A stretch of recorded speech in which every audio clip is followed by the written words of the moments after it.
हम लोग स्टार्ट करने जा रहे हैं कि how to do the CPR. जैसे आजकल के टाइम के अंदर आजकल हार्ट अटैक और कार्डियक अरेस्ट बहुत ज़्यादा हो गए हैं। सो जब किसी को हार्ट अटैक या सीपीआर आता है तो हमारे पास 6 मिनट का टाइम होता है तो हम पेशेंट को बचा सकते हैं। तो उस 6 मिनट के अगर अंदर हम पेशेंट को सीपीआर दे दें तो पेशेंट को काफ़ी हद तक मतलब फर्स्ट एड मिल जाती है कि हम उसको हॉस्पिटल ले जा सकते हैं। वो सीपीआर कैसे करते हैं, क्या होता है। सो आज हमारे साथ डॉक्टर कविता त्यागी हैं, senior consultant sir Gangaram hospital से आई हैं। सो अब डॉक्टर साहब you most welcome on our platform. So थोड़ा सा बताइए what is CPR actually. Thank you so much. तो जैसा कि आपने कहा हार्ट अटैक और कार्डियक अरेस्ट, आपने 2 शब्द यूज़ किए, तो मैं यहीं से शुरुआत करूँगी। हार्ट अटैक का मतलब होता है कि हार्ट की 3 जो मेजर आर्टरीज होती हैं उनमें से किसी एक का ब्लॉकेज हो जाना। हमेशा हार्ट अटैक से हार्ट अरेस्ट नहीं होता। हार्ट अटैक का प्राइमरी ट्रीटमेंट होता है, सबसे पहले मरीज आपको बताएगा या इंडिकेट करेगा कि मरीज को सीवियर चेस्ट पेन या सीवियर डिस्कम्फर्ट या एकदम पसीने में नहा जाना या एकदम उल्टी जैसी सेंसेशन होना या चक्कर आ जाना या एकदम एक्सट्रीम फटीग हो जाना। एकदम इंसान बैठा हुआ है आपके घर में और ये सब उसने कंप्लेन किया, लेकिन पेशेंट जिंदा है, पेशेंट आपसे बात कर रहा है। उस केस में वो अगर उसको हार्ट अटैक है, उसकी डायग्नोसिस बनती है ईसीजी से, तो आप फटाफट उसे हॉस्पिटल लेके जाएं और मोस्ट ऑफ द टाइम्स आपको उसको हॉस्पिटल ले जाने का टाइम मिल जाता है। हॉस्पिटल में जाके जब पेशेंट की सबसे पहले ईसीजी होती है, जब आपको आपका डॉक्टर बताता है कि आपके मरीज को हार्ट अटैक है, तो प्लीज ये मेरी रिक्वेस्ट है सोसाइटी को, उसमें आप अपना टाइम खराब ना करें। ऐसे हम केसेस दिन रात देखते हैं कि हम बताते हैं कि आपके मरीज को हार्ट अटैक आया है, तो उसमें उनको 15 मिनट डिस्कशन के लिए चाहिए कि हार्ट अटैक कैसे आ गया, क्यों आ गया। नहीं, ईसीजी ने अगर डायग्नोज कर दिया है कि मेजर हार्ट अटैक है, मरीज की आर्टरी तुरंत खुलनी है तो वो खुलनी है, उस मरीज के लिए वही लाइफ सेविंग है। तो ये एक बात हुई हार्ट अटैक। इस हार्ट अटैक का, जिसमें एक आर्टरी ब्लॉक होती है, मेजर आर्टरी ब्लॉक होती है, इसका ट्रीटमेंट सिर्फ और सिर्फ प्राइमरी एंजियोप्लास्टी होता है। तो ये हमें हमारी सोसाइटी को क्लियर कट पता होना चाहिए, जो ईसीजी डायग्नोसिस क्लियर कट बन जाती है। और इसमें आप जितना टाइम खराब करते हैं, मतलब आप अपने मरीज के हार्ट की मसल्स को डैमेज होने का टाइम दे रहे हैं। तो आप कुछ नहीं कर रहे हैं, आप डॉक्टर को, हॉस्पिटल को डाउट करके कुछ अचीव नहीं कर रहे हैं, आप सिर्फ अपने मरीज का हार्ट डैमेज कर रहे हैं। तो ये बात है। एक दूसरी सोसाइटी में कॉमन मिथ होती है कि चेस्ट पेन हुआ तो सॉर्बिटेट दे। नहीं, कभी भी आपको घर में अगर सॉर्बिटेट देना है तो पहले अपने पेशेंट का ब्लड प्रेशर चेक कीजिए, क्योंकि हार्ट की 3 आर्टरीज होती हैं। हार्ट की अगर राइट साइड की आर्टरी ब्लॉक होती है तो उसमें most of the times patient की हार्ट रेट भी कम हो जाती है और पेशेंट का ब्लड प्रेशर बहुत कम हो जाता है। उस केस में अगर आपने सॉर्बिटेट घर में बगैर बीपी नापे के दे दिए तो वो पेशेंट के लिए बहुत बड़ी प्रॉब्लम हो जाती है। ऐसा पेशेंट बहुत बार हॉस्पिटल में पहुंचते बहुत ज्यादा क्रिटिकल कंडीशन में हो जाता है।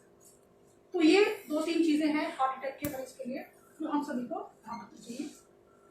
फॉर्चुनेटली और अनफॉर्चुनेटली सबके घर में एक पल्स ऑक्सीमीटर है, आजकल सबके घर में है, बीपी इंस्ट्रूमेंट भी सबके घर में है। तो जब भी कोई मरीज इस प्रकार की शिकायत बताता है तो सबसे पहले प्लीज उसका हार्ट रेट देखें और उसका बीपी देखें। और अगर रिकॉर्ड नहीं हो रहा है, पल्स रेट स्लो दिखा रहा है या बहुत हाई दिखा रहा है, तो अपने आप को डाउट ना करें, तुरंत हॉस्पिटल में पहुंचने की कोशिश करें। इसके अलावा हम सभी लोगों के पास में एक सोशल मेंबर होने के नाते हमारे किसी भी नियरेस्ट हॉस्पिटल का इमरजेंसी नंबर हम सबके घर में होना चाहिए, क्योंकि हमारे पास एक कोई यूनिवर्सल नेशनल लेवल की कोई एम्बुलेंस नहीं होती है, तो एटलीस्ट इतना हम सबको जरूर करना चाहिए। क्योंकि हार्ट अटैक के मरीज को आप सबसे पहले हॉस्पिटल लेके जाएंगे, एटलीस्ट वहाँ पे जहाँ पे ईसीजी होती होगी, ईसीजी से ही उसकी डायग्नोसिस करें। तो ये तो क्लियर कट मैटर है हार्ट अटैक का। अब आती है दूसरी बात हार्ट अरेस्ट की, कार्डियक अरेस्ट। तो कार्डियक अरेस्ट हार्ट अटैक नहीं होता, हालांकि हार्ट अटैक से हार्ट अरेस्ट हो सकता है अगर किसी आदमी की 3 आर्टरीज में बहुत ज्यादा मेजर ब्लॉकेज चल रहे हैं ऑलरेडी और उसमें से किसी एक आर्टरी में कंप्लीट ब्लॉकेज हो गया तो तुरंत उसका हार्ट अरेस्ट हो सकता है। हार्ट अरेस्ट का मतलब ये होता है कि पेशेंट के हार्ट ने बिल्कुल बीट करना बंद कर दिया है। तो नेचुरली क्या होगा, पेशेंट के ब्रेन को, पेशेंट की पूरी बॉडी को ब्लड सप्लाई खत्म हो गई है, पेशेंट बिल्कुल अनरिस्पॉन्सिव हो गया है। तो ये जो पेशेंट होगा आपको कंप्लेन नहीं करेगा, आपको कुछ बताएगा नहीं कि मुझे ये हो रहा है, मुझे वो हो रहा है, वो सडनली कोलैप्स कर जाएगा, वो सडनली आपको रेस्पॉन्ड करना बंद कर देगा। तो ये मेजर फर्क है। हार्ट अटैक का मरीज आपको बोलेगा, आपको बताएगा, आपको दिखेगा कि इसको दिक्कत हो रही है। हार्ट अरेस्ट का मरीज सिर्फ कोलैप्स कर जाएगा और आप उसे सिर्फ हिलाते रह जाओगे, आप कोशिश करते रहोगे कि मैं पैर उठा लूँ, मैं ये कर लूँ, उसको बुला लूँ, मैं चाय पिला दूँ, ये कर दूँ, वो कर दूँ। नहीं, ये सब नहीं करना है। तो आज हम ये समझेंगे कि हार्ट अरेस्ट बेसिकली आप अपने लेवल पे जो एक नॉन मेडिकल होते हैं, घरों में जो भी लोग होते हैं, वो कैसे अपनी तरफ से इसको समझने की कोशिश करें कि इसको हार्ट अरेस्ट हुआ है और उसको आप अपनी तरफ से क्या कर सकते हैं। तो ये हम थोड़ा सा देखेंगे। तो आज का टॉपिक है हमारा कार्डियोपल्मोनरी रिससिटेशन। जैसा क्या होता है डॉक्टर, वैसे सॉरी बीच में पूछ रहे हैं। तो कार्डियोपल्मोनरी मतलब कार्डियक मतलब हार्ट, लंग्स, रिससिटेशन का मतलब पुनर्जीवन हिंदी में। बहुत ही हमको इसका अच्छा भी जो हमने देखा। तो कार्डियो और पल्मोनरी जो हमारा हार्ट है और लंग्स, इनके बीच में क्या रिलेशन होता है, क्या आप सब लोग जानते हैं? हमारी पूरी बॉडी का जो इम्प्योर ब्लड होता है वो हमारे हार्ट के राइट साइड में जाता है, वहां से पंप होके वो लंग्स में जाता है, दोनों लंग्स से वो प्योर होके जो हम सांस लेते हैं वो लेफ्ट साइड में आता है, और लेफ्ट साइड का हार्ट उसको पूरी बॉडी को उस ब्लड को सप्लाई करता है। तो हार्ट और लंग कंप्लीट एक यूनिट है। हार्ट लंग्स के बगैर काम नहीं कर सकता और लंग्स हार्ट के बगैर काम नहीं कर सकता। तो इसीलिए ये शब्द है कार्डियोपल्मोनरी रिससिटेशन। तो कार्डियक अरेस्ट जैसा कि हमने भी देखा, ये क्या है, इसको इंग्लिश में ऐसे कहेंगे कि सिसेशन ऑफ कार्डियक पंप। मतलब हार्ट जो है हमारा एक मस्कुलर पंप है, वो जितनी बार भी कॉन्ट्रैक्ट करता है उसके मस्कुलर एक्शंस होते हैं। तो जब इस मस्कुलर एक्शन की एक्टिविटी बंद हो जाए उसी को हम कार्डियक अरेस्ट कहते हैं। तो हमेशा ये ऐसा नहीं कि एक बार ही हार्ट अरेस्ट हो गया तो ये अब दोबारा काम करेगा ही नहीं, ऐसा नहीं होता। क्योंकि ऐसा नहीं होता इसीलिए हमारे पास स्कोप होता है कि हम शायद कुछ रिससिटेशन करने की या पुनर्जन्म देने की पेशेंट को कोशिश कर सकते हैं। अगर ये कोई ऐसा बीमारी होती कि अगर ये हो गया तो ये ठीक हो ही नहीं सकता किसी भी केस में, तो नेचुरली हम कार्डियोपल्मोनरी रिससिटेशन की आज बात ही नहीं कर सकते। तो क्या होता है बेसिकली सडन कार्डियक अरेस्ट में? सडन कार्डियक अरेस्ट में क्या होता है कि पेशेंट का हार्ट, हम सब लोगों का हार्ट जो हर मिनट हमारा नॉर्मली 60 to 100 टाइम्स बीट करता है, ये हमारी नॉर्मल रेगुलेटेड रिदम होती है। तो अरेस्ट होने से पहले हमारी हार्ट की जो रेट होती है, रिदम होती है, बहुत इरेगुलर हो जाती है और बहुत फास्ट हो जाती है। तो हार्ट जो हर कॉन्ट्रैक्शन के साथ हमारा ब्लड हमको देता है पूरी बॉडी को, वो उस ब्लड को नहीं दे पाता। तो हमारी बॉडी के लिए उस हार्ट के वो जो फ्लक्चुएशन, जो कॉन्ट्रैक्शंस हो रहे हैं बहुत ज़्यादा फास्ट, उनका कोई मीनिंग नहीं रहता। वो थोड़ी देर फिब्रिलेट करेगा या वर्टिकल टैकीकार्डिया होगा और फिर वो अरेस्ट हो जाता है, बिल्कुल शांत हो जाता है, उसकी एक्टिविटी बिल्कुल खत्म हो जाती है। डॉक्टर मैंने अभी पीछे क्वेश्चन, जैसे बेसिक नॉलेज हमें ये है कि अगर हार्ट होता है, अगर कुछ प्रॉब्लम आई जैसे कार्डियक अरेस्ट आना या हार्ट अटैक जैसा कुछ होता है, तो नॉर्मली हमारी जो नॉलेज ये है कि आप चेस्ट पे पेन होता है। तो मैंने ये भी सुना है कि एक हाथ में भी दर्द होता है, वन हैंड, लेफ्ट हैंड को हमेशा बोला जाता है। लेफ्ट भी हो सकता है, राइट भी हो सकता है, या लेफ्ट साइड ही होगा जाते हाथ में। हाँ। और इसके अलावा एक कोई मैंने कुछ टाइम पहले एक चीज और देखी थी कि मैंने कहीं पढ़ा आई थिंक, जो मुझे याद नहीं कहीं कहाँ पढ़ा, कि आपकी बैक पे भी पेन होगा, that is also cause of heart attack. अगर इसमें सच्चाई है तो प्लीज आप। हाँ, ये बहुत ही इम्पोर्टेंट टॉपिक है एक्चुअली, क्योंकि कई लोग कंफ्यूज होते रहते हैं कि हमारे तो राइट हैंड में पेन था इसलिए हमने ईसीजी नहीं कराया। हाँ, हमारे तो पेट में दर्द था, हमारे तो बैक में दर्द था, इसलिए हमने ऑर्थो स्पाइन को दिखाया। लेकिन ये बात सही है कि हमारे पेट में अम्बिलिकस से ऊपर, हमारी नाभि से ऊपर और हमारे ऊपर वाले भाग में लोअर जॉ से नीचे, इस पूरे एरिया में हमको हार्ट अटैक की पेन कहीं भी हो सकती है। दोनों हाथों में हो सकती है, नेक में हो सकती है, फिंगर्स में हो सकती है, और एपिगैस्ट्रिक रेट्रोस में होती है, बैक में होती है, दोनों शोल्डर्स में। इनफैक्ट हम बहुत सारे ऐसे मरीज देख लिए हैं जो पहले ऑर्थो स्पाइन के पास जाते हैं कि कमर में दर्द है, क्योंकि हमारी हार्ट की एक आर्टरी हार्ट के पीछे के भाग से जाके सप्लाई करती है। तो अगर उसका अटैक होता है तो मोस्टली हमको पीछे दर्द होती है, और दोनों हाथों में, कहीं भी फिंगर्स में कहीं हो सकती है। इसके अलावा हार्ट अटैक के सिम्टम्स बहुत ज़्यादा कॉमनली पेट के सिम्टम्स की तरह प्रेजेंट करते हैं। बहुत हमारे कंट्री में स्पेशली बहुत ज़्यादा कॉमन प्रेजेंटेशन होती है कि लोगों को ऐसे लगना शुरू होगा कि मुझे शायद उल्टी आने वाली है लेकिन नहीं आ रही है, मैं लूज मोशन मुझे आने वाला है लेकिन नहीं आ रहा है, पेट में कुछ खाने की कोशिश कर रहा हूँ लेकिन मैं कुछ खा नहीं पा रहा हूँ, कुछ पच नहीं रहा है, इस प्रकार के सिम्टम्स होते हैं। एक कॉमन चीज़ बताते हैं कि सब कुछ हम जो भी कर रहे हैं ना सब यहीं पे रखा हुआ है, ऐसे लग रहा है जैसे किसी ने मेरा दम घोट दिया है। इस प्रकार के सिम्टम्स बहुत कॉमन होते हैं, और डेफिनेटली ये हमें क्लियर याद रखें कि नाभि से ऊपर और हमारे लोअर जॉ से नीचे इस पूरे एरिया में, बॉडी के पूरे दोनों भागों में हार्ट अटैक की दर्द, हार्ट अटैक की दिक्कत कहीं भी हो सकती है। डॉक्टर मैंने अपने 2-3 केसेस ऐसे देखे हैं जो बड़ा सरप्राइजिंग था कि उनको कॉन्स्टिपेशन की प्रॉब्लम थी। यस, जब वो वॉशरूम गए तो उन्होंने बहुत ज़्यादा प्रेशर किया तो एज ज्यादा होने के कारण हुआ या यंग एज में भी ऐसा हो सकता है कि उन्होंने इतना प्रेशर किया तो हार्ट अटैक आने के बाद उनकी डेथ हो सकती हाँ ऐसे ही है। मेरे ये कॉन्स्टिपेशन, ड्यूरिंग कॉन्स्टिपेशन उन्होंने इतना जोर लगाया, जो पता चला हमें कि ये कैसा हुआ, तो उन्होंने बताया कि उनको कॉन्स्टिपेशन की प्रॉब्लम बहुत टाइम से चल रही थी। जब वो वॉशरूम गए तो कॉन्स्टिपेशन में इजीली आदमी फ्रेश नहीं हो पाता, तो जोर लगाने की कोशिश करता, तो उन्होंने जोर लगाया, जिसके बाद पता चला कि उनको हार्ट अटैक आया और उनकी डेथ हो गई। तो इसमें कितनी सच्चाई है प्लीज? तो इसमें बेसिकली हुआ ये होगा कि उनको गैस्ट्रिक सिम्टम्स से उनका हार्ट अटैक शुरू हुआ था। उनको जो कॉन्स्टिपेशन था वो बेसिकली इसलिए हो रहा होगा कि उनको हार्ट अटैक चल रहा था। हार्ट अटैक का मतलब होता है, मेजर हार्ट अटैक का, कि आर्टरी 100% बंद हो रही है।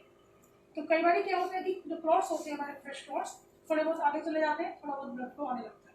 इसलिए हार्ट अटैक के मरीज को सिम्टम्स कभी कभी इंटरमीडिएट भी होते हैं। एक मरीज हमसे कॉमन क्वेश्चन पूछता है कि डॉक्टर साहब अभी मुझे पेन था आधा घंटा पहले, अभी नहीं है, लेकिन मुझे अभी मैं कंफर्टेबल हूँ, आप मुझे क्यों कह रहे हैं कि मेरी आर्टरी बंद है? एक वो कॉमन क्वेश्चन होता है। लेकिन इसका कारण यही है कि सॉफ्ट क्लॉट्स होते हैं, वो कई बार थोड़ा बहुत आगे चलेंगे, थोड़ा बहुत ब्लड फ्लो आ गया तो पेशेंट के सिम्टम्स में कोई दिक्कत होगी। तो आपके वाले केस में पेशेंट को हार्ट अटैक की वजह से ही कॉन्स्टिपेशन के सिम्टम्स आ रहे होंगे, और जब उन्होंने अपने आप को एग्जर्ट किया तो वो हार्ट अटैक में भी उस टाइम ब्लड फ्लो नहीं मेंटेन कर पाया, उस टाइम या तो हार्ट अरेस्ट हुआ। आर्टरी कंप्लीट भी बंद होने से पेशेंट नहीं मरता है, पेशेंट मरता है अरेस्ट होने से। अरेस्ट क्यों होती है? क्योंकि जब वो हार्ट अटैक चल रहा होता है तो हार्ट की रिदम रेगुलरिटी खत्म हो जाती है।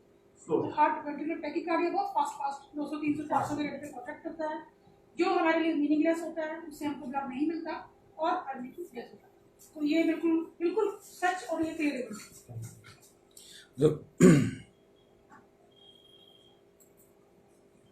तो बेसिकली सडन कार्डियक अरेस्ट के कारण वेंटिकुलर टैकीकार्डिया या वेंट्रिकुलर फिब्रिलेशन, हार्ट अटैक भी उनमें से कारण हो सकता है।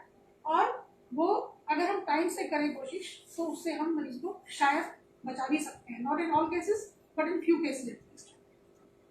High survival rates depend on public train in CPR. तो क्योंकि ये सीपीआर करना सिर्फ डॉक्टर्स का, पैरामेडिकल स्टाफ का ही काम नहीं होता, ये हर इंसान को पता होना चाहिए कि घर में पेशेंट अरेस्ट हो जाए, क्योंकि वही टाइम है, बाय द टाइम आप किसी को बुलाओगे कोई आपके पास पहुंचेगा, आपका पेशेंट डेड हो चुका होगा, आप उसको रिवाइव नहीं कर पाएंगे। इसलिए जो पास में है उसको वो काम शुरू करना है सबसे पहले। और आजकल डॉक्टर जैसे मॉर्निंग में कई लोगों को हमने देखा है, हमारे नोन में 2-3 डेथ्स में ही है, मतलब जैसे वो फ्रेश हुए बेड पे आके लेटते हैं एंड दे पासेस अवे, मतलब फैमिली वालों को ऐसा लगता है कि वो अभी आके बस सोए हैं, शायद अभी 1 घंटे बाद उठ जाएंगे, तो वो उठते नहीं है। तो मतलब क्या एकदम से कहते हैं कि back to back heart attack आ गया, 1 आया 2 आया, मतलब इस चीज का थोड़ा सा मुझे साइलेंट अटैक मतलब ये तो बहुत ज्यादा सस्पिशियस सा हो गया, हमें पता ही नहीं चल पा रहा है कि कैसे हम इस चीज को डिटेक्ट करें। हाँ, क्योंकि कि कोई सिम्टम नहीं है इस चीज का, अभी रात तक अपने अच्छा फूड हमारे से डिनर किए, सब चीजें हैं, और सुबह में हमें पता चलता है वो हमारे साथ ही नहीं है। काफी सारे नोन में ऐसे हैं जिनको यंगस्टर्स को ये प्रॉब्लम बहुत ज्यादा अर्ली आवर्स के अंदर हुआ है, लाइक morning 4-5 earlier AM के टाइम पे। तो उसमें मैंने पढ़ा कि दैट इज द टाइम जब बॉडी सबसे ज्यादा साइलेंट मोड पे होती है। तो मतलब ऐसा मॉर्निंग अटैक्स उससे इसमें क्वेश्चन हो रहा है ताकि आप सब पे क्लैरिटी पॉइंट कर दे।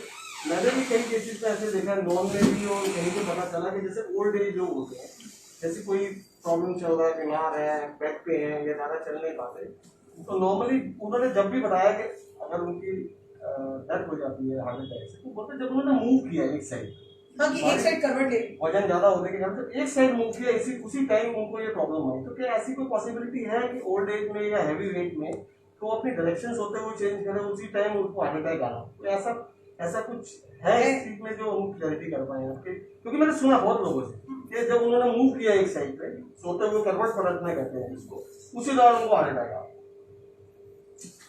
करवट बदली इसलिए हार्ट अटैक नहीं आया, उनको हार्ट अटैक आया, उनको कुछ डिस्कम्फर्ट हुआ, क्योंकि एल्डरली लोगों में, डायबिटीज लोगों में, जिन लोगों की किडनी फेल है, जिनको और बहुत हेल्थ इश्यूज हैं, उनको ये वाले हार्ट अटैक के सिम्टम्स भी फील नहीं होते, जिन सिम्टम्स की अभी हमने बात करी है। बहुत सारे एल्डरली लोग, स्पेशली लेडीज लोग, सिर्फ जनरल सिम्टम्स बताते हैं कि मुझे सिर्फ थकान हो रही है, नहीं आज मेरा उठने का मन नहीं है, नहीं आज मैं खाऊंगा नहीं, मैं कल देखूंगा, नहीं आज मैं फ्रेश नहीं हुआ। तो एल्डरली लोगों का हमको ये बात हमें ध्यान रखना है, स्पेशली मरीजों का जिनको डायबिटीज़ है, जिनकी किडनी फेलियर है, और जो स्टेरॉइड्स पे हैं और कोई और कोमोर्बिडिटीज़ हैं, उनके symptoms majority of the times heart attack की तरह होते ही नहीं।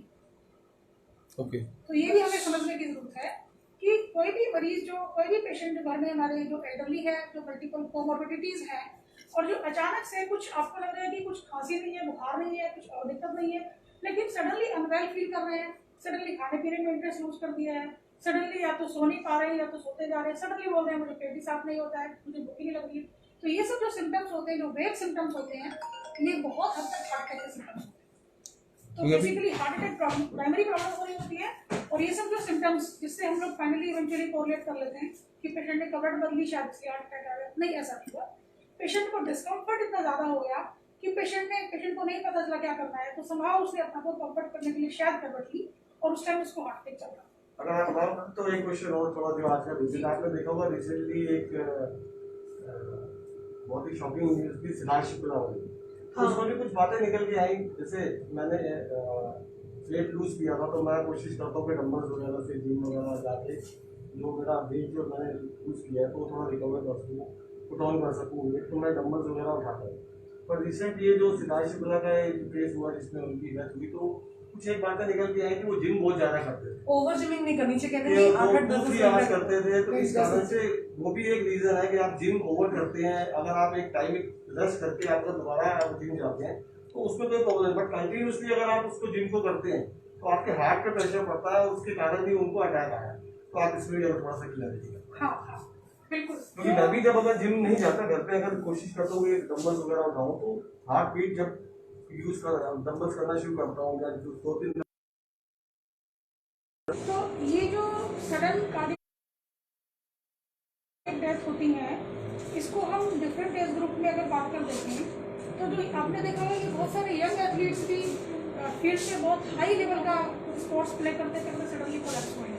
सिद्धार्थ शुक्ला का जो हमने केस देखा है, तो पहली बार नहीं सुना है हमने। तो यंग लोगों की जिस प्रकार से हाई परफॉर्मेंस एथलेटिक करते करते जिनकी डेथ होती है, उनको या तो कोई मस्कुलर डिजीज होती है ऑलरेडी, जिसको हम कार्डियोमायोपैथी कहते हैं, जैसे हाइपरट्रॉफिक कार्डियोमायोपैथी कॉमन डिजीज है, जिसको हम सिंपल इको करने से डायग्नोज कर सकते हैं।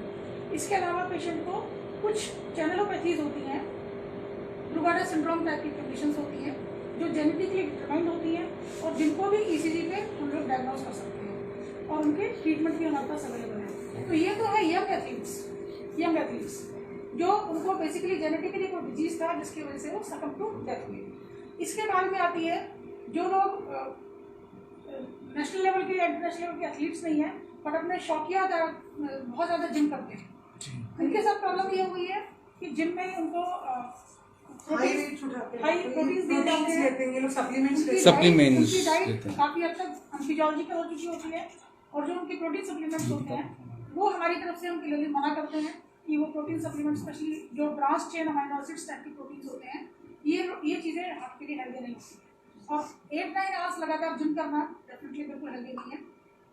ये तो आगे इसके बाद आती है जो लोग सोचते हैं कि अब 40 साल के बाद अभी हमें लग रहा है कि हमें हार्ट की हेल्थ के लिए कुछ करना पड़ेगा, तो हम जिम जाना शुरू करें। एक ये ग्रुप आता है। तो इन ग्रुप को क्या करना चाहिए कि अगर ये अभी तक बिल्कुल सीडेंटरी रहेगा, बिल्कुल ढंग से किया ही नहीं इन्होंने, तो जिम शुरू करने से पहले अपना एक रूटीन, एक फॉर्मल कार्डियक चेकअप कराएं, ईसीजी कराएं, इको कराएं, और अगर हो सकता है तो ट्रेडमिल टेस्ट करें। ट्रेडमिल टेस्ट करके पहले अपने आप को अंडर डॉक्टर सुपरविजन पहले देख लें कि भाई मैं कितना चल पाता हूँ, कितना मेरी सांस फूलती है, और कितना देर में 8 मिनट चल लिया, 9 मिनट चल लिया, 10 मिनट चल। वैसे मैम नॉर्मल में इसके ट्रेडमिल बाद फिर आप जो है एक्सरसाइज करना शुरू करें। तो अबव 45 ईयर्स ऑफ एज जिन लोगों ने पहली बार एक्सरसाइज करना शुरू किया है और उनको मन है कि हम बड़े अच्छे से करना शुरू करना है, वो अपनी एक cardiac fitness at least once heart के डॉक्टर के पास जाएं। रूटीन चीजें हैं, आपकी ईसीजी है, एक आपका इको है, और आपका एक्टिविटी है। इससे आप श्योर हो जाएं, और फिर आप अपना धीरे धीरे अपने आप को कंडीशन करें, धीरे धीरे अपनी एक्सरसाइजिंग स्टैमिना। तो डॉक्टर इसमें 6 मिनट वॉक आपको भी मैंने देखा है कि आपने ग्रुप्स में भी वीडियोस डाले थे। 6 मिनट वॉक भी इसमें हेल्प करती है, अपने आप को चेक कर सकते हैं। जैसे ड्यूरिंग कोविड भी बहुत से डॉक्टर्स ने सजेस्ट किया कि आप 6 मिनट वॉक कीजिए, और उसके बाद अगर पहले आप पल्स मीटर से आप अपना ऑक्सीजन देखिए कितना हार्ट बीट कितना है, फिर आप 6 मिनट वॉक करिए, और एक लेवल तक पता है कि अगर नहीं डाउन जाता तो आपका हार्ट या आपकी जो लंग्स है वो बिल्कुल परफेक्ट है। इसमें आप एक बार कुछ कंफ्यूजन अगर आप थोड़ा सा ठीक है। तो ये जो 6 मिनट वॉक टेस्ट था कोविड के पेशेंट्स के लिए अलग तरीके से इम्पोर्टेंट था, क्योंकि वहाँ पे हम लोग ड्रम्स इन्वॉल्व थे, वहाँ पे सैचुरेशन का हमें देखना था। जब हम लोग नॉर्मली हेल्दी एडल्ट हैं, आज हम सब लोग जितने भी हैं, किसी का फेफड़ा ब्लॉक नहीं है, किसी की फेफड़ा में कोई बीमारी नहीं है, तो हमको वो 6 मिनट वॉक टेस्ट की इतनी इंपॉर्टेंस नहीं है।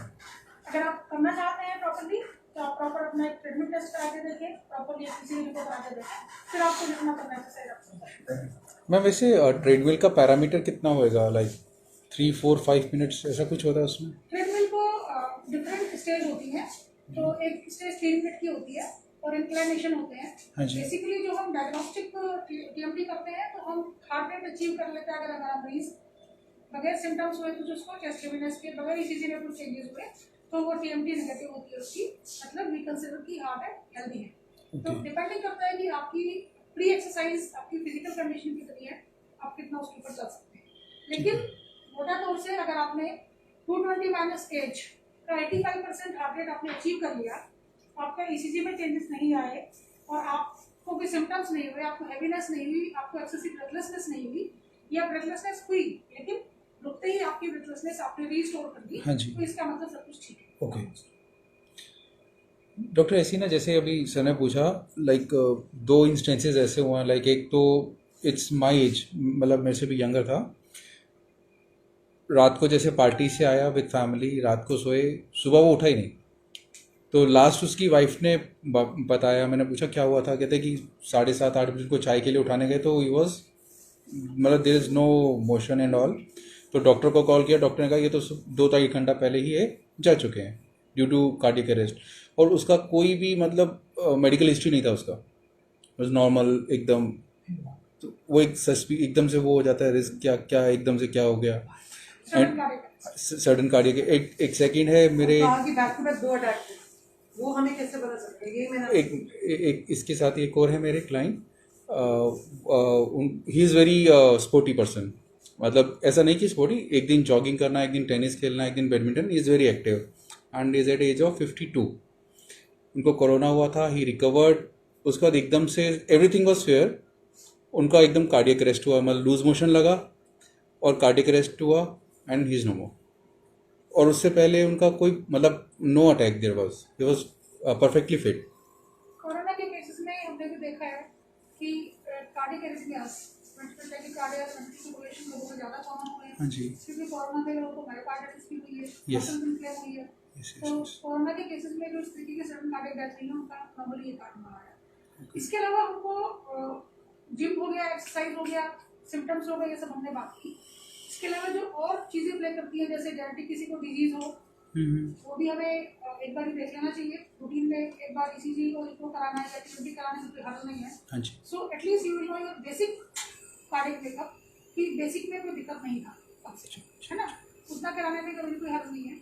इसके अलावा जो इस प्रकार की डेथ्स होती हैं, उनमें और भी चीज़ें इन्वॉल्व होती हैं, जैसे सब्सटेंस अब्यूज हो गया, ये क्या होता है डॉक्टर, ये भी होता है, जैसे नशे की चीज़ें, Yes. नशे की पदार्थ खाना, हाँ या एक्सेसिव डोज खा लेना, ही वाज अल्कोहलिक। हाँ, तो वो सबसे इवेंचुअली कोई भी डेथ होनी है तो हार्ट अरेस्ट होने से ही होनी है। लेकिन हार्ट अरेस्ट होने के बहुत सारे कारण हो जाते हैं, हार्ट अटैक उनमें से एक होता है। लेकिन कोई ज़्यादा लीजर ड्रग्स खा लिए, ओके। जैसे बीच में और भी बड़ी ड्रग्स थी जो बीपी कम करती थी, लोगों को अपना बेसलाइन बीपी नहीं पता होता था और वो ड्रग्स खा लेते थे, तो उनको सडनली बहुत इशूज होते थे। लो बीपी होने से पेशेंट को रेसिस्टेट नहीं कर पाते हम लोग और पेशेंट कभी कोलैप्स कर जाता है। तो वो सब चीज़ें भी बहुत इंपॉर्टेंट है। जैसे हमारा इन टोटल हमारा स्ट्रेस लाइफ भी कैसा है, हमारा टोटल हमारा शेड्यूल कैसा है, वो सब चीज़ें भी इतनी इंपॉर्टेंट है। हर चीज़ आपकी हेल्थ के लिए इंपॉर्टेंट है। अच्छा, अब टाइम हो गया, टेकिंग सो मच टाइम हो गया, तो अगर एक छोटी सी क्वेरी होती है, क्योंकि मुझे मालूम है टाइम थोड़ा कम होगा आपके, जैसे सर ने बोला कोरोना, ड्यूरिंग कोरोना लोगों की हार्ट अटैक से बहुत डेथ, उसका रीजन जो हमें समझ आता है, कुछ लोग डर के कारण भी हार्ट अटैक हुआ उनको। बट अभी रिसेंट जो डेथ हुई, जो सेकंड वेव के बाद पता चला कि जिनको कोविड हुआ उनका ब्लड थोड़ा थिक हो गया, तो उसके बाद जो डॉक्टर्स ने कहना शुरू किया कि अगर आप घर पे होम आइसोलेशन में भी हैं, तो डॉक्टरों ने उनको एक ब्लड थिनर देने के लिए एक टैबलेट जो था उन्होंने सजेस्ट किया, ताकि इसके चांसेस कम हो जाए हार्ट अटैक। तो कई बार क्या होता है कि आइसोलेशन में लोग बिना डॉक्टर से पूछे दवाई खानी शुरू कर देते हैं, तो क्या उन लोगों को, क्योंकि बहुत लोग कर रहे हैं अभी, हम तो प्रे करेंगे गॉड से कि थर्ड वेव ना आए, क्योंकि लोग वैक्सीनेटेड हो ही गए हैं, तो ऐसा चांसेस मेरे को ये लगता है कि नहीं आएगा और ना ही आए। तो क्या जो लोग बिना डॉक्टर की कंसल्टेशन का दवाई करें, पहली बात तो गलत है। फिर भी अगर कई लोग हमारे यहाँ इंडिया में ऐसे लोग हैं जो वाकई बिना डॉक्टर के पीछे गूगल पे देख के दवाई खा लेते हैं कि मेरे को कोरोना लग रहा है, चांसेस है, तो मेडिसिन कॉमन है वो खा रहे हैं लोग। तो क्या उनको भी बिना सोचे समझे ऐसे ब्लड थिनर खानी चाहिए कि नहीं खानी चाहिए ड्यूरिंग कोविड, अगर उनको कोविड है? नहीं, बिल्कुल भी नहीं खानी चाहिए, इसमें तो कोई डाउट ही नहीं है, क्योंकि खून पतला करने की दवाइयाँ तो बहुत ही डबल एजेड स्वॉर्ड होती हैं, उसके बहुत सारे इंडिकेशंस कॉन्ट्राइंडिकेशंस होते हैं। और ब्लड थिनर्स हम लोगों ने काफ़ी दिए, लेकिन हम लोगों ने D-dimer का टेस्ट करा के दिए, हम लोगों ने पेशेंट की कंडीशन देख के दिए कि उसको कितना डीप वेन थ्रोम्बोसिस होने के चांसेस हैं और कितना उसको कोई पुराना कार्डियक हिस्ट्री है कि नहीं है। तो डेफिनेटली कोविड तो बहुत बड़ी बात है। लोग नॉर्मली सर के दर्द के लिए, पैर के दर्द के लिए कितने सारे पेन किलर्स खाते हैं, Yes. और जब जाते हैं तो किडनी फेल हो चुकी होती है बाय दैट टाइम, और हार्ट अटैक के चांसेस बहुत ज़्यादा होते हैं। तो डेफिनेटली सेल्फ मेडिकेशन, स्पेशली अंग्रेजी दवाइयाँ को तो करना ही नहीं चाहिए। तो एक बात है कोई कि- भी दवाई है जो कम्प्लीटली सेफ नहीं है। एक बात है क्या कि थोड़ी चोट लगती है तो क्या कि एकदम पसीना आ जाता है, उल्टी दर्जी होता है हमारा, तो उसमें क्या कोई पानी पी लेता है तो बढ़ता है, मृत्यु हो जाती है वो डेथ। एक मेरे सामने केस हुआ है, किसका एक्सीडेंट हुआ है? एक्सीडेंट हुआ और bleeding ऐसे हो गई छोटी है। सी चोट ऐसे लग जाती अगर है पानी पिला हमारी। दिया तो कहते डेथ हो जाती है, पानी पिलाना नहीं, चाहिए। नहीं, नहीं एक हुआ है मेरे सामने केस। नहीं, वो डेथ, देखो डेथ है ना, डेथ तो अगर चोट लगी है, आपको तो दिख रहा है कि उसके सिर्फ पैर में चोट लगी है, लेकिन हो सकता है घूम चोट लगी उसके गर्दन में चोट लगी हो, उसका पोस्चर चेंज हो, क्योंकि हमारी एकदम ब्रेन क्या- स्टेम पे हर्निएट कर गई है ना, तो सडन डेथ हो जाती है। नहीं, तो हमारा ऐसे क्या ये है? स्कल होता है, इसमें से जो ब्रेन निकलता है स्पाइनल कॉर्ड में जाता है, तो बहुत छोटा सा भाग होता है जहाँ पे हमारे रेस्पिरेटरी सेंटर, सर्कुलेटरी सेंटर सारे हाउस होते हैं। जैसे अब जुडिशियल हैंगिंग आपने देखी होगी, उसमें क्या करते हैं, रस्सी लटका के, है ना, सिर्फ यहाँ फांसी पे देते हैं। तो उस प्रकार से अगर गर्दन के मूवमेंट्स भी अबनॉर्मल हो गए, हर्निएट कर गया हमारा ब्रेन स्टेम, सडन डेथ हो जाएगी, या फिर सडनली वो उनको ट्रॉमा मिला, सडनली पेशेंट का माइंड समझा नहीं, तो कार्डियक रिदम चेंज हो गई और उससे अरेस्ट हो गया। कहीं कोई सुपरफिशियल चोट लगी, पानी पीने से डेथ का कोई लिंक नहीं, कोई इशू। नहीं मैंने देखा है, मैंने इसलिए कहा। हाँ, तो एक्टिव कुछ और हुआ होगा ना, कुछ और हुआ होगा। इंटरनल इंजरी हो सकता है, कोई इंजरी पैर पे लगा, इंटरनल कोई इंजरी हो Injury, गई injury। पैर पे चोट लगी है तो पेशेंट का पोस्चर चेंज हुआ होगा, कुछ गर्दन बहुत ज्यादा मुड़ गई होगी, या उस टाइम हार्ट की रिदम में दर्द हो गई होगी, उसका तो नापने का नहीं, क्या है कि पैर में चोट लगी थी उसके, तो एकदम जी घबरा गया था उसका, एक पसीने में नहा गया था उसको थोड़ी देर। हाँ, तो ये हार्ट अटैक तो ये का जो चीज ही है बनाया, जो पसीने में नहाया, तो ये क्या है, ये कुछ हार्ट का ही उसका कुछ हार्ट का उसको हुआ, लगा। किसी ने बोला कि पसीना भी आया और घबराहट भी है। एक इंसिडेंट हुआ था ना, आपको शायद मैंने बताया भी होगा, लाजपत नगर फ्लाईओवर है ना, पहले इसमें ना स्टापूस बने होते थे, तो person was crossing the road, स्टापू से उसका पैर लगा और गिरा, वो गिर गया, खत्म, फिनिश। बाद में पता चला वो पेन होता है ना, पॉकेट में सभी के पेन होता है, वो पेन उस नर्व को वो ब्लॉक कर गया कि all of the sudden he is on the spot he was. वो सुना होगा कि पेन तो हर एक की पॉकेट में होता है। हाँ, लेकिन जब आपको चोट लगती है तो आपको अपना पोस्चर नहीं पता होता ना, बिल्कुल, किसी वो पोस्चर में कोई भी और वो गिरा ऐसे मुंह के बल गिरा था, तो सबने कहा पता नहीं क्या वो हिला नहीं, तो पता चला कि इज नो मोर। वो घर पे लेके गए, डॉक्टर को बुलाया, उसने कहा कि वो जो पेन ने उसकी वो नर्व को ब्लॉक कर दिया जिससे उसका रेस्पिरेटरी था, तो ऑल ऑफ द सडन वहीं पर उसका डेथ हो गया। डॉक्टर ने सही सजेस्ट किया, जो एडवाइस भी किया कि आप या जो उनके क्वेश्चंस का आंसर दिया कि एकदम से कहाँ नहीं पता चल सकता। किसी को हैंग कर- आपने कई बार केसेस देखे होंगे कि रेस कोर्स पे भी 2-3 केस मैंने खुद अपनी आंखों से देखा हुआ, बहुत साल पहले मैंने एक जॉकी जो घोड़ा दौड़ रहा था रेस में, सडनली वो स्लिप कर गया। जब वो स्लिप करा, हॉर्स स्लिप करा, तो जॉकी था जो गिरा, वो गिरा गर्दन के बल, जैसे ही गिरा उसकी उसी टाइम डेथ हो गई। तो जैसे डॉक्टर ने बताया कि हाँ रीजन है, ब्रेन से कई चीजें कनेक्टेड होती हैं, नहीं पता चल सकता। उसका कारण कहीं ना कहीं इंटरनल कोई इंजरी ऐसी होती है जिससे उनकी सडन डेथ हो जाती है। हमें डॉक्टर साहब तो sudden cardiac death, heart attack, ये सब हमें थोड़ा सा डिफरेंस पता होना चाहिए।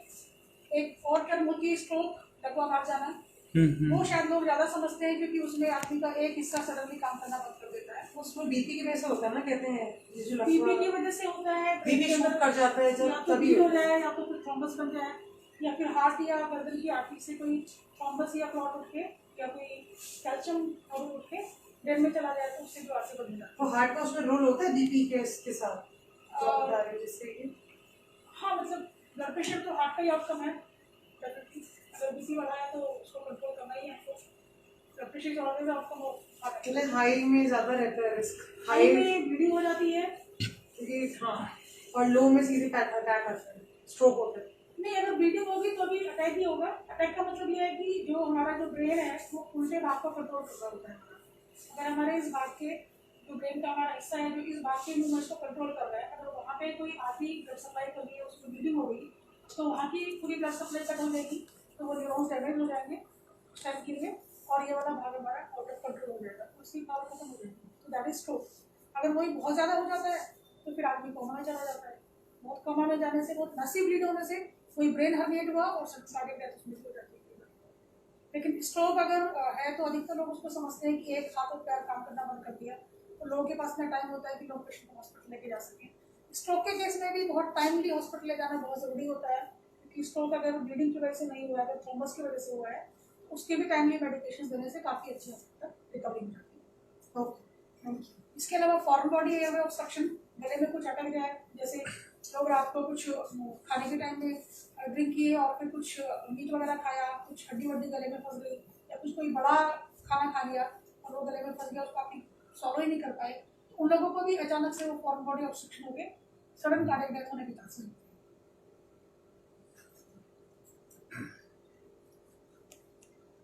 तो बेसिकली हमारी अमेरिकन हार्ट एसोसिएशन ने 4 links in chain of survival उसको बोला है, जैसे कि early recognition of the emergency and activation of local emergency response system. ये हम सबको पता होना चाहिए कि जैसे ही हमारे घर में किसी को कुछ इस प्रकार की इवेंट हुई, सबसे पहले हमारे पास हमारा लोकल नियरेस्ट हॉस्पिटल जहाँ पे मिनिमम बेसिक रिक्वायरमेंट्स ईसीजी की हो, डॉक्टर्स हो, रिवाइवल फैसिलिटीज हो, वहाँ का नंबर आपके पास होना चाहिए और सबसे पहले आप उसको एक्टिवेट करना चाहिए। बाय दैट टाइम आप अपने पेशेंट को विजिट करने की कोशिश करोगे, तब तक आपके पास एम्बुलेंस पहुँच जानी चाहिए। So that is equally most important in आपके पेशेंट के सर्वाइवल। लेकिन एम्बुलेंस के पहुंचने से पहले और जो बीच का टाइम है उस टाइम पे हम लोग कैसे कंप्लेन करके उन्हें हेल्प कर सकते हैं? वो हम आगे से करेंगे। अर्ली बाई स्टैंडर्ड सीपीआर, जो मरीज के आसपास लोग हैं, इमीडिएट सीपीआर कैन डबल और triple the victims chance of survival. अगर हम तुरंत सीपीआर शुरू कर दें तो मरीज के बढ़ने के जिंदा रहने के चांसेस काफी हद तक बढ़ा सकते हैं। डिफिब्रिलेटर तो हमारे पास घरों में नहीं होता है, लेकिन बड़ी बड़ी जगहों पे होता है, पब्लिक प्लेसेस में होता है, तो हम सबको वो डिफिब्रिलेटर का यूज भी करने आना चाहिए और हमको पता होना चाहिए। अगर हम सपोज हम मॉल में जा रहे हैं कहीं और हमारे साथ कोई चल रहा है, वो अरेस्ट हो गया, तो हमें इमीडिएटली, वहाँ तो खैर बहुत सारे लोग होते हैं, आगे जाते हैं, तो हमें पता होना चाहिए कि पेशेंट अरेस्ट हो गया है, पेशेंट को ब्रीदिंग नहीं हो रही है, पेशेंट का हार्ट अरेस्ट हो गया है। तो डिफिब्रिलेटर होते हैं, पब्लिक प्लेसेस में लगे होते हैं, ऑटोमेटेड एक्सटर्नल डिफिब्रिलेटर, वो मशीन होती है, वो अपने आप आपको बताती जाती है कि आपको कौन सा उठाना है, कहाँ चिपकाना है, और वो अपने आप रिदम रिकॉर्ड करने लगती है। और अगर वो शॉक देने की वाली रिदम होती है तो तुरंत शॉक दे देती है और वो पेशेंट को ऑलमोस्ट जिंदा कर देती है। ये बताइए कि क्योंकि मॉल में लोगों को पता नहीं होता, ये हमें नहीं मालूम, ये मैंने आज ही सुना आपसे। ये कहाँ पर होता है? हमें ये मॉल पता में होता है, है एयरपोर्ट्स में होता है मेरे ख्याल से, और रेलवे स्टेशन पे भी। हर मॉल के अंदर हमें ये चीज पता होनी चाहिए कि डिफिब्रिलेटर लगा हुआ है ताकि लोगों को हेल्प कर सके। अगर हम कभी भी नेक्स्ट टाइम मॉल में जाएं तो हम देखने की कोशिश करें कि यहाँ पे डिफिब्रिलेटर वाला स्पॉट कहाँ पर है, मोस्टली जगह पे होता है। Very important information. ये बहुत इंपॉर्टेंट है डॉक्टर, जो अभी आपने बताया ना, देखिए ये we are not aware about it. तो BLS, जिसको हम बेसिक लाइफ सपोर्ट कहते हैं, इसके सीक्वेंस होते हैं। सबसे पहले जब पेशेंट आपके सामने अरेस्ट हो गया, अगर पेशेंट बिस्तर पर लेटा हुआ है तो आप उसे प्लीज फटाफट उतार के जमीन पर उतार लें और सबसे पहले आप उसका एयरवे खोलें। एयरवे खोलने का मैं आपको एक पिक्चर दिखाऊंगी कैसे एयरवे खोला जाता है। सबसे पहले आप उसकी ब्रीदिंग एसेस करें। ब्रीदिंग कैसे एसेस करेंगे आप? पेशेंट आपके सामने अरेस्ट हो गया, आपको कैसे समझेगा कि वो सांस ले रहा है कि नहीं ले रहा है? कैसे समझेगा? अगर आपको देखना हो तो अभी कोई अरेस्ट हो जाए तो आपको कैसे समझेगा कि पेशेंट सांस ले रहा है कि नहीं ले रहा है? उसकी नाक नाक से चेक करते हैं या चेस्ट मूव कर रही है, चेस्ट पे हल्का बीटिंग पता चलता है। पता चल रहा है, मूवमेंट्स पता चल रहे हैं, नाक से we'll पता put चल रहा ear है। on his chest to Yes, hear the yes. heartbeat. So all of us we can do that. Breathing खत्म हो गई है, ब्रीदिंग चल रही है, हम सब लोग देख सकते हैं, है ना? इसी प्रकार से हार्ट की एक्टिविटी चल रही है कि नहीं चल रही कैसे देखोगे? आप ऑब्वियसली उसके चेस्ट पे हाथ रख लोगे, चेस्ट पे हाथ रख के समझेगा। कैरोटिड अगर समझता है तो गले में जैसे वहाँ पे आप रखते हैं, और आप उसकी रिस्पॉन्सिवनेस चेक करोगे। जैसे पेशेंट अभी मैंने यहाँ पे गिर गया, तो आप सबसे पहले उसको कंधे पर टैप करके पूछोगे आर यू देयर? Yes. तो अगर वो ओके तो अगर वो रिस्पॉन्ड करेगा तो ठीक है, इसका मतलब उसका हार्ट, उसका रेस्पिरेशन ठीक है। मूव कर रहा है। एंड हम फटाफट से इमरजेंसी टीम को बुलाएं, अपनी इमरजेंसी एम्बुलेंस बुलाएं और आगे की हम प्रोसीडिंग शुरू करें। लेकिन अगर हमें लग रहा है कि पेशेंट रिस्पॉन्ड ही नहीं किया तो हम तुरंत उसका ब्रीदिंग असेस करें कि सांस ले रहा है कि नहीं ले रहा है, हार्ट बीट कर रहा है कि नहीं कर रहा है। दो चीज़ें हम करें। अगर सांस नहीं ले रहा है तो फिर हम उसका एयरवे सिक्योर करें, एयरवे थोड़ा सा सिक्योर करने की कोशिश करें। एयरवे लिफ्ट करने का ये एक बेसिक मैन्यूअर होता है जो हम सभी लोग कर सकते हैं। हेड टिल्ट, चिन लिफ्ट। आप चिन को थोड़ा सा उठाइए 2 फिंगर से और हेड को थोड़ा सा टिल्ट कीजिए। ये बेसिक आप घर में ही सबके कर सकते हैं। और इसके बाद में अगर आप कर सकते हैं या करने आता है, अगर रेस्पिरेशन नहीं हो रहा है पेशेंट को तो माउथ टू माउथ ब्रीदिंग आप कर सकते हैं। और अगर नहीं करना है या माउथ टू माउथ ब्रीदिंग आपको नहीं समझ रहा है कैसे करना है तो एटलीस्ट आप अभी सीपीआर करना शुरू कर दें। तो चेस्ट ब्रीदिंग कैसे करना है? Look, listen and feel. देखिए, सुनिए और महसूस कीजिए कि पेशेंट जो अभी आपके सामने गिर पड़ा है, कोलैप्स हो गया है, इसको सांस आप सुन पा रहे हैं, देख पा रहे हैं और फील कर पा रहे हैं। अगर आपको विदिन 10 सेकंड आपको लगा कि नहीं, पेशेंट को शायद सांस ही नहीं आ रही है, तो आप उसको कम से कम mouth to mouth breathing 2 breaths दीजिए। ये पहला बेसिक एयरवे मैनेजमेंट होता है। और अगर आपको नहीं करना है फॉर वट एवर रीजन या आपको नहीं समझा कि कैसे करना है ब्रीदिंग, तो आप कम से कम चेस्ट कंप्रेशन शुरू कीजिए। चेस्ट कंप्रेशन समथिंग जिसमें सिर्फ आपको सीखना है कि कैसे करना है, उसमें आपको कोई पर्सनल इनिबिशंस नहीं होंगे, कोई पर्सनल आपको लिमिटेशंस नहीं होंगे। और अगर आप रेस्क्यू ब्रीथ दे सकते हैं तो 2 रेस्क्यू ब्रीथ दीजिए, ईच ओवर 1 सेकेंड, ताकि इतना आपको रेस्क्यू ब्रीथ देना है कि उसको कम से कम चेस्ट एलिवेट हो, अगर दे सकते हैं तो। अब हम आते हैं, माउथ टू माउथ हो गया, वेंटिलेशन, एडवांस्ड एयरवे, ये तो सब हॉस्पिटल या फिर बाय द टाइम आपकी एम्बुलेंस आ जाए तो वो सब करें इसको। इसके बाद हम आते हैं ये चेस्ट थ्रस्ट। जैसा आपने कहा कि किसी को फंस जाता है फंस जाना है, तो उसके लिए ये फूड क्वेश्चन होता है। पाइप, फूड पाइप में होता है ना फुल पैक में, हाँ। तो पेशेंट आपको बताता है कि यहाँ पे चोक हो गया है, तो पेशेंट को आप पीछे से क्लच करें और यहाँ पे एपिगेस्ट में ऐसे कुछ, ये मैनुअल होता है। और ये भी इसमें सांस नहीं लिया जाता, डॉक्टर सही बात है, सांस नहीं आता है। सांस लिया जाता है। तो आप यहाँ से एपिगेस्टिक से उसको थ्रस्ट करेंगे तो जो उसका सांस की नली में अटक गया है वो प्रेशर से मुंह से बाहर आ जाएगा, ऊपर आने की संभावना है। अब ये आती है चेस्ट थ्रस्ट की बात, कि जिसको हम कार्डियक मसाज कहते हैं। ये आपका फॉरेन बॉडी एयर ऑब्स्ट्रक्शन के लिए इस तरीके से आपको उसको एब्डोमिनल थ्रस्ट देना है। एब्डोमिनल थ्रस्ट मतलब चेस्ट और पेट के बीच, पीछे से आपको टच करना है पेशेंट को और इस तरीके से, यस, जैसे आपने एक्सप्लेन किया। क्योंकि मैंने पर्सनली किसी की हेल्प करी है, क्योंकि मैंने एक वीडियो देखा था तो बहुत हेल्प किया, उसकी ब्रीदिंग बंद हो, मतलब ले ही नहीं पा रहा था, उसको लग रहा था कि बस कभी भी कुछ हो जाएगा, बिल्कुल सांस नहीं जा आपको रहा पता था। था तो शायद मतलब कुछ दिन पहले ही वो वीडियो देखा था, ये बहुत इंपॉर्टेंट है। तो उसको ऐसे मैंने किया तो सडनली वो बाहर आ गया। ओके। नहीं तो बहुत डेंजरस चीज है, बहुत डेंजरस चीज है। बहुत टैप भी कर Breathing- सकते हैं। Especially डॉक्टर ऐसे पीठ से करने से नहीं हो सकता, वो भी बैठ साइड से के भी कर सकते हैं, फिर से भी कर सकते हैं। बट ये ज्यादा यूजफुल क्योंकि ऐसे करने से कहते हाँ, हैं पे प्रेशर पड़ता है तो वो एकदम से झटके ऊपर से आएगा। बाहर है। अब हम आते हैं चेस्ट कंप्रेशन पे। तो चेस्ट कंप्रेशन क्या है? बेसिकली आपको सिक्वेंशली करना है, रिदमिक तरीके से करना है। और चेस्ट कंप्रेशन से क्या होता है कि आपका आप जो कंप्रेशन दे रहे हो वो बेसिकली चेस्ट के नीचे जो हार्ट है वहाँ तक पहुँचना है।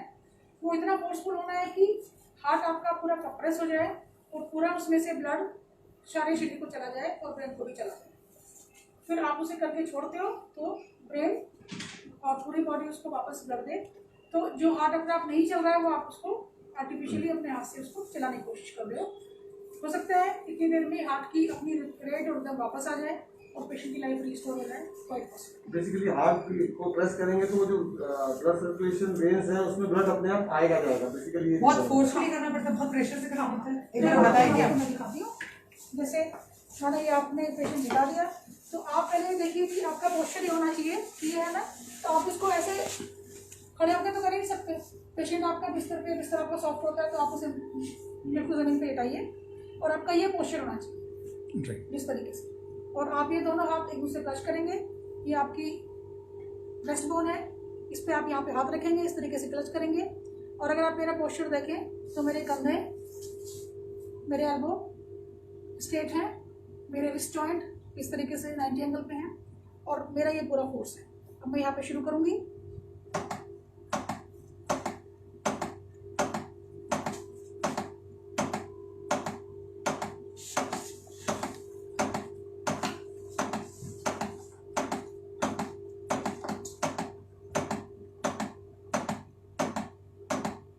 ऐसा कब तक करना है डॉक्टर, कितनी देर तक करना है हमें? स्क्वाट करिए, बीच में पेशेंट का जिस टाइम हम लोग ये कंप्रेशन करेंगे चिन में ऊपर रखना है फिर हाँ, ये ऐसे हल्का सा पहले प्रेस आपने करना इसका चाहिए। एयर में सिक्योर कर दिया थोड़ा सा, आपको आपने इस तरीके से इसका लिफ्ट किया इस तरीके से। कंप्रेशन ऐसे ऊपर लिफ्ट करेंगे। अगर 2 लोग हैं आप लोग तो एक ही कर सकता है, दूसरा कंप्रेशन कर सकता है। अगर आप अकेले हैं तो आप इसको कर लीजिए और आप CPR शुरू करिए। आप बिल्कुल इस तरह आइए, पेशेंट के साथ प्रॉपर पोस्चर बनाइए आप पहले।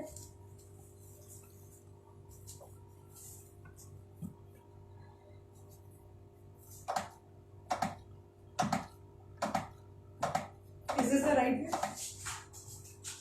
चलिए आप लोग ये करके आइए। और इसमें एक इंसान बहुत देर तक इसको नहीं कर सकता, ऐसे तो मेक श्योर करें कि कोई दूसरा अवेलेबल हो। आप पहले सीधी वो फिर करना है। आप बिल्कुल फिर हाँ और पास ही और जाइए। हाँ अब आप क्लेंज कीजिए। हाँ अभी कीजिए, इसको सीधा रखिए। बिल्कुल नहीं ऐसे- ऐसे एल्बो रखना बेंड नहीं होनी है आपकी, एल्बो बिल्कुल बेंड नहीं होनी है। जो फिंगर ऐसे रखते हैं ऐसे। क्रॉस करना है। हाँ वैसे करना है, पाम से जैसे press ऐसे करिए। पाम से इस तरीके से। इससे नीचे करो। आप नहीं करवा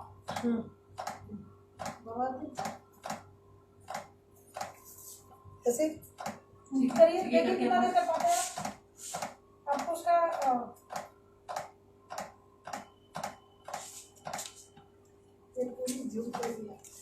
जान पहचान नहीं है। थोड़ा जोर से कीजिए, थोड़ा फास्ट कीजिए, कम से कम 100 तक का रेट लेकर आइए 1 मिनट में।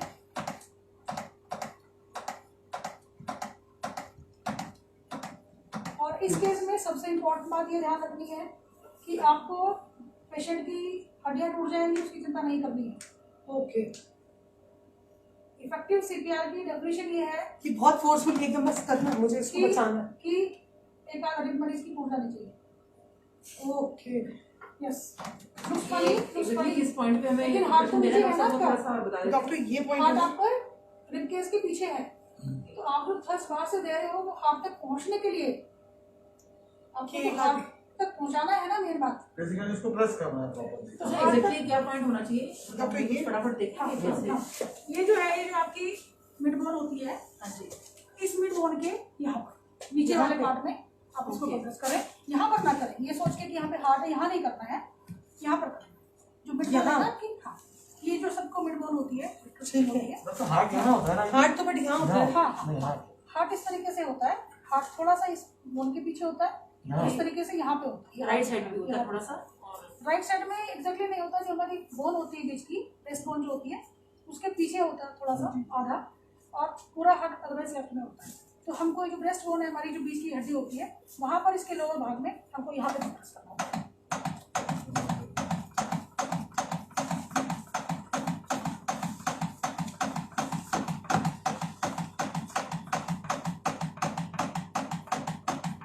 यहाँ तो डॉक्टर डेफिनेटली हड्डी टूटने का रहेगा ही रहेगा, क्योंकि ये उसको तो बचाना है भैया ना। हाँ मैम।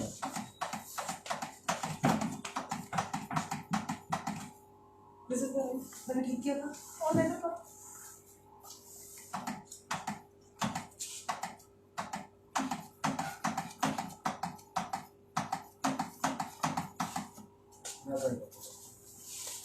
बेसिकली जैसे आपने सजेस्ट किया था, बॉडी इसके बाद स्ट्रेट होनी चाहिए ऐसे।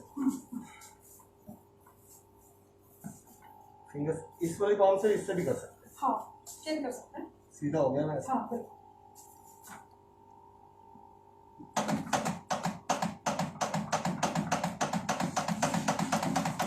ये ठीक है। पैरों को सीधा रखिए बिल्कुल।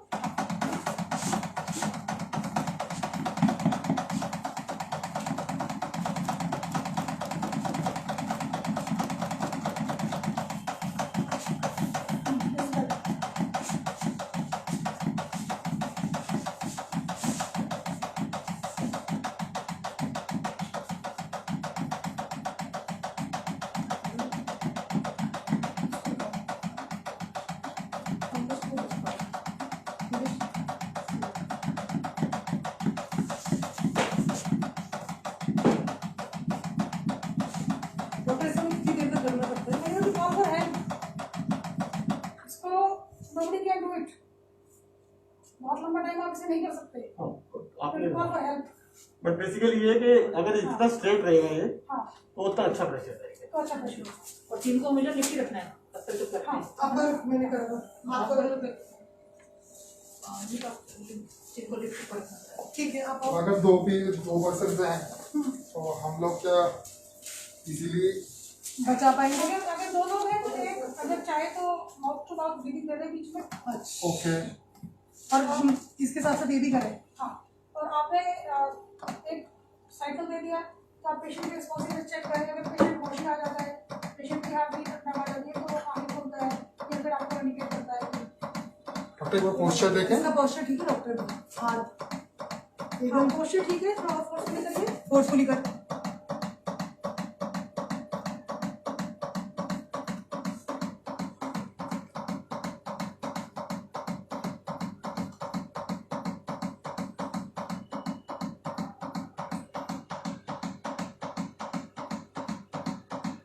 बट मुझे लग रहा है ये इतना प्रेशर नहीं दे पा रहा है, या और प्रेशर देने की जरूरत है।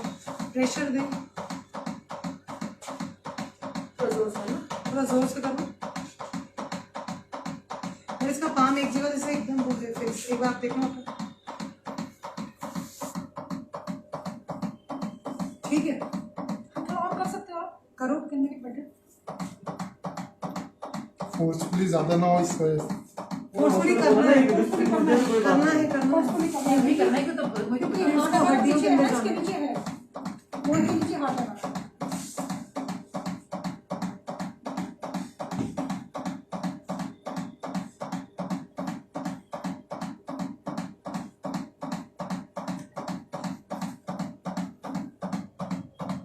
डॉक्टर इसमें जैसे ये कहते हैं मैडम, जब सांस फूलने लगे तो आप रुक डॉक्टर जाओ। जैसे दो लोग कर रहे हैं डॉक्टर, जैसे हम दो लोग कर रहे हैं हाँ जी।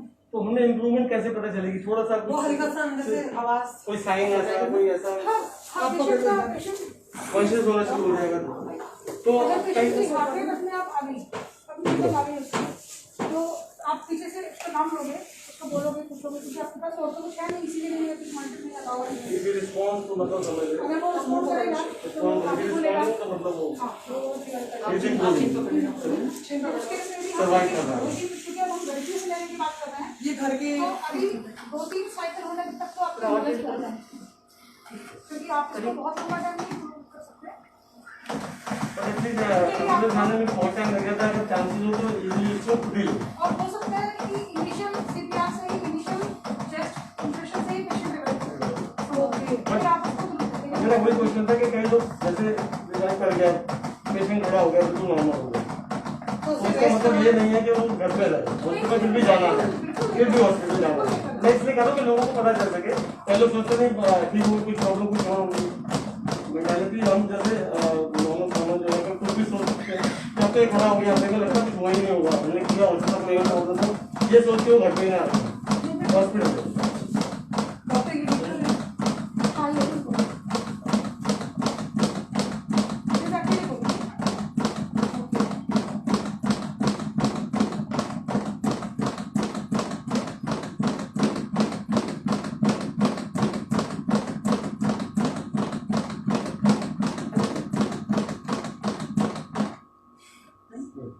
इससे भी करना जब तक सांस फूले तब तक रुकना चाहिए, जब तक करना चाहिए।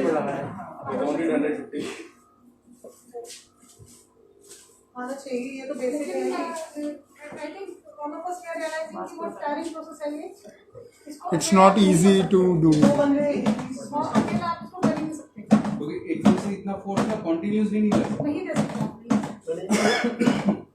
अब इनका ही तेज करो, तेज करो। स्पीड बढ़ाओ।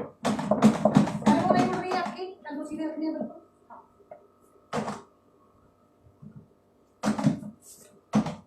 जैसे कि सपोज कोई एक बंदा है और फेस हम क्या नहीं कर सकते। हाँ। वो नीचे लगा के फिल्टर वाले कैसे कुछ नहीं फिर भी लगाना है। वो कैसे तो आप ये मतलब होना नहीं है तो फिर आपकी आप कहने हैं पेशेंट की आप एम्बुलेंस कॉल कीजिए तो उसको लेके कर सकते हैं तो वैसे भी सब केसेस ही करने वाले डॉक्टर ऐसा है सपोर्ट के लिए कुछ नीचे नीचे कर सकता है, कुछ हाँ, वही लगा कर। कैसे होगा? नहीं लगा।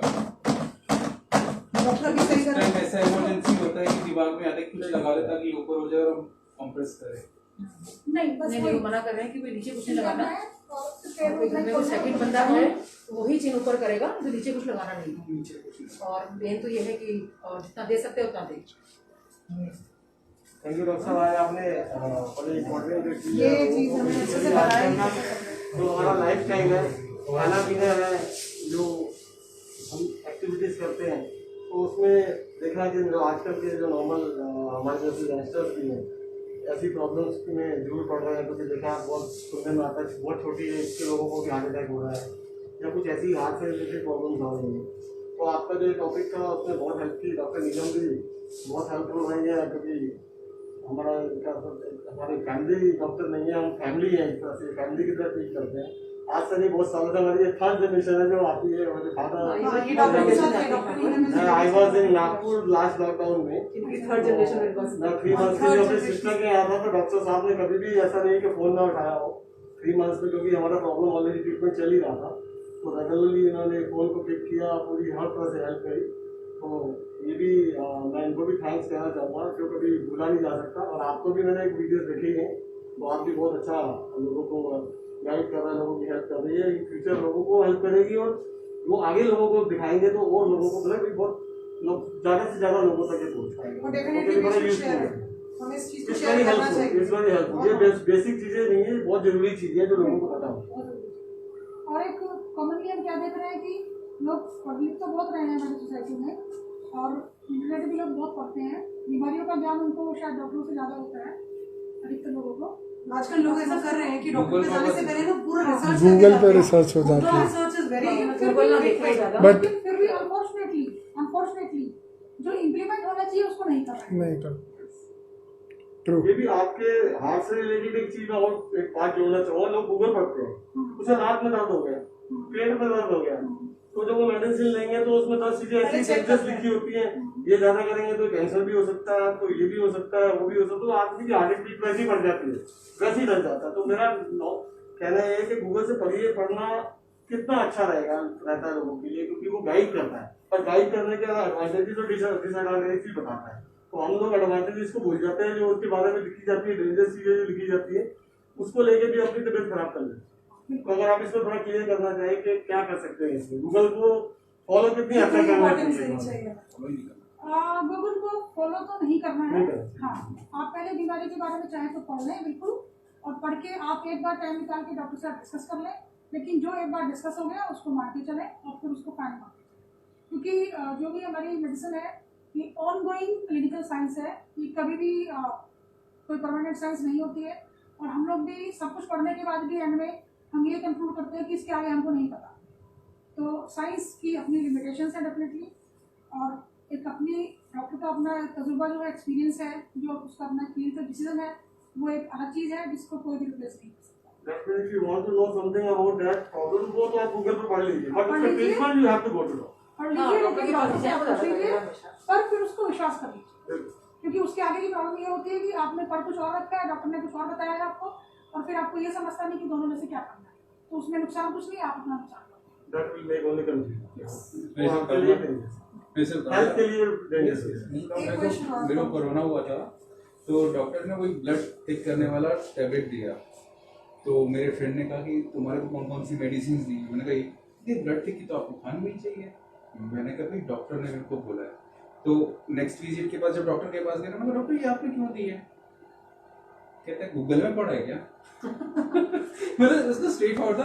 कहता है या तो मेरे से ट्रीटमेंट ले लो या फिर गूगल के पास चले जाओ। डॉक्टर साहब का कहना है कि आप प्रॉब्लम गूगल से समझ सकते हैं, वो आपको पूरा Related question को डॉक्टर से क्लियरिटी वो भी नहीं देगा, उसमें क्योंकि डॉक्टर ने हार्ट में भी एक प्रॉब्लम नहीं है, कितने तरीके से आ सकती है।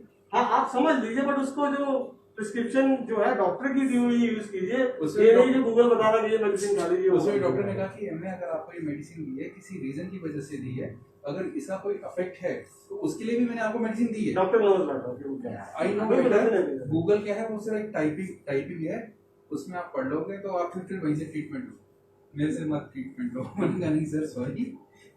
और ह्यूमन बॉडी बहुत ज़्यादा कॉम्प्लेक्स है, उसको समझना इतना सिंपल नहीं है, डिजीज को समझना इतना सिंपल नहीं है, ट्रीटमेंट को समझना इतना सिंपल नहीं है। डॉक्टर को ही डॉक्टर क्या करता है। अब मैं एक चीज़ पूछना चाहूँगी, एक्चुअली क्या हुआ था लास्ट ईयर आई कंसीव, और मतलब पूरी प्रेगनेंसी मतलब मैंने अपने लिए ही खुद पर्सनली मैं अपना बता रही हूँ, मैंने गूगल के ऊपर थोड़ा ट्रस्ट किया। मैंने अपने डॉक्टर जिसने मेरा इससे पहले मेरा बेटा हुआ है उसके बारे में मैंने कोई इकोस्प्रिन नहीं खाया था। और मतलब जिस दिन मैं फर्स्ट डे उनके पास गई हूँ and she told me about कि तुझे इकोस्प्रिन खाना है। मैंने कहा डॉक्टर क्यों खाना है?